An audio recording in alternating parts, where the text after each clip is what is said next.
some nice shoulder, hip adductor mobility. So if you're not really feeling like doing a workout today, or sometime this week or the next couple weeks, this is something that would really be a nice option for you to do instead of just skipping. So we're going to do an external rotation back is straight. This is the thinnest band I have. It's a gray band, just in case you can't see it. So we're not using any wrists. We're going to lead with your elbows, and then we're going to externally rotate and then just stretch out a little bit. So I do want you to feel tension through the whole movement. So if you need to take a tiny step back, do so, but I also want to make sure that your shoulders are rotating, not your wrists, right? We're not doing this. So if you need to come forward, loosen the slack to be able to get the shoulders to move properly, then that's totally okay. Last 3, 2, and 1. We're going to stay into the same position except lie down. It's not really the same position. And then you're going to lead with your thumbs and come down. Now if this is too much on your shoulder, do it without weight. Sometimes if I really feel that scar tissue in my upper back, which I know I have, I will do this movement with a ball in my upper scapula and do one arm at a time. Sometimes the pain is a little bit intense. I always make sure that I do that warm. But holy, does it ever help break down some of that scar tissue?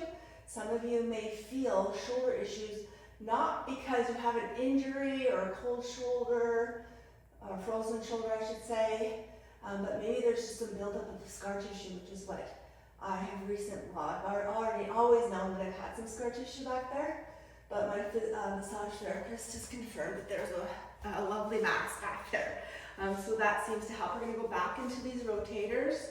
Okay, so you probably will feel like, and this is actually really good to do before your shoulder workouts, right? So these two things are sort of a staple for me, as well as elevating the shoulder against the wall, which I will show you again, so you feel the burn now, yeah? So we're gonna do 3 more. 3, 2, 1. Okay, give yourself a minute rest. So what I'm meaning is like this kind of thing, where you're doing up and down, elevating and dropping, right? You can also do it against the wall, like so. I'm always sort of doing my warm-ups and getting everything moved and just kind of add it in. So before we get too comfortable, let's go back into this lat pull. Okay, so we'll do 5 more because I really feel the burn. So if you're feeling like you need to do more to get those shoulders going, please do it. 2 and 1. Okay, so we'll give those shoulders, remember, always leave that last rep with the slowest tempo, always, very important. So now let's just open up those adductors. I don't know about you, but since perimenopause, adductors are just like the tightest thing ever. So this is a good stretch for me. Before perimenopause, I literally could put my chest to the ground. Now, this is pretty much as far as I can go. Remember, back is straight, head is neutral to its spine. So don't tuck in your chin, and definitely don't roll forward. Okay, we're externally rotating your quads. Okay, externally rotating. Don't let them drop in like this. Okay, and then just do whatever you need to do. Breathe. You might want to see if you can move it. I have that piriformis still, so it's like suggesting that I stop. So I'm going to listen to that. But you know, usually you can, through some PNF, dig deep. But that piriformis is like, So I'm respecting the whispers. Really bugs me, but it is what it is. Okay, so now we're going to come into this position and we're going to drop those elbows down. Some of you might want to grab dumbbells and actually push down. This is plenty enough for me. So now you're kind of hitting more of the glutes. Some of you will still feel it in the adductors. It really will depend on your tightness. So again, remember, neck is neutral to its spine. Always breathe, drop the shoulders down.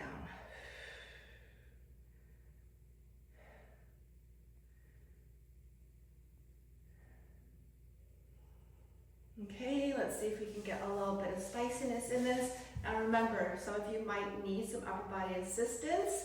Okay, so like a box or the bench in front of you, your suspension trainer. Try one with both hands or a hand helping you. And then come back down and then extend back straight. Bring this knee in and then come up. And then come back down. So this will get your legs going. And actually you can see how this is training the body to graduate into your Cossack, which a lot of you get frustrated with, but you'll get there. You won't get there if you quit, but the chances are a lot higher for you to improve if you continue to push your body. Someone said to me the other day, well, I'm too heavy to do these things. So what should you do if that's your reason?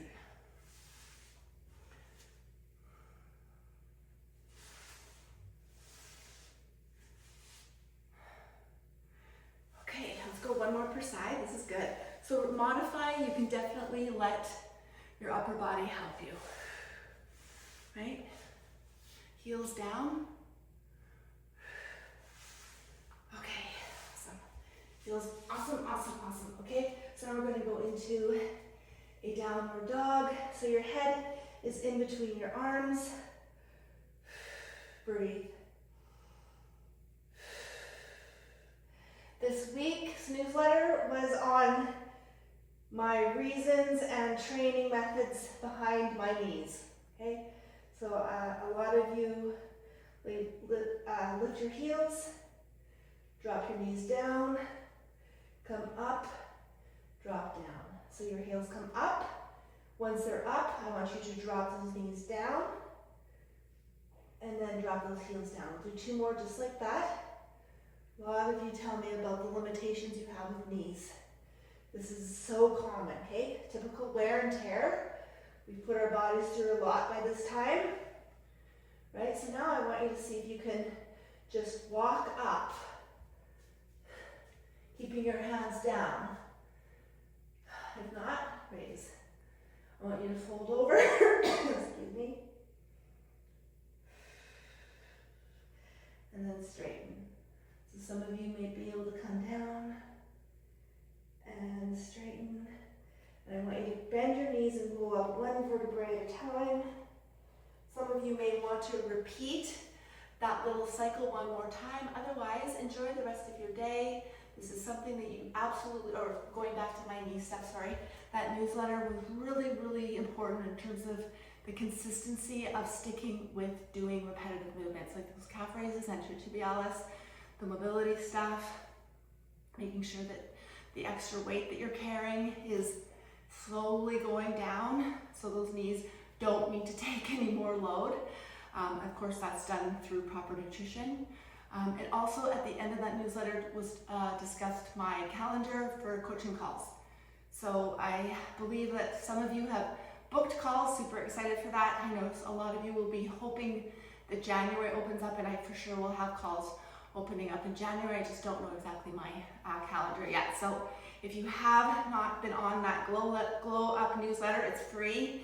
You really need to get on that newsletter. It's all of the information that is going to help you get to where you need to be, as well as get updated with all the new information. So coaching calls is something that I'm offering, this month. I've charged $150 normally. I've given it $100 to everyone. I'm trying to get more people involved in these calls because I think sometimes the interaction or lack thereof is what's limiting in the online space. So I'm just trying to close the gap and offer something that's maybe going to close that small gap and get people going a little bit more. Okay, so have an awesome day. Love you lots.